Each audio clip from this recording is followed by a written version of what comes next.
என்னடி இது?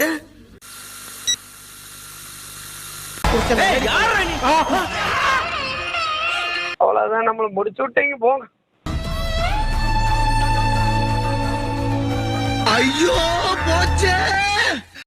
Hello dear mantis, நம்ம தமிழ்ல தளபதி விஜய் நடிச்சு ரிலீஸ் ஆன திருப்பாச்சி படத்தை கர்நாடகால ரீமேக் பண்றேன் அப்படின்னு சொல்லி எப்படியெல்லாம் கண்ட மேனிக்க கண்டமாக்கி வச்சிருக்காங்க அப்படிங்கறதான் இந்த வீடியோல நம்ம பார்க்க போறோம். என்னையா ஒரு கொடூரமான விஷயத்தை கூலா சொல்லிக்கிட்டு இருக்க? நீ எந்த ஊரு நான் எந்த ஊரு முகபரி தேவை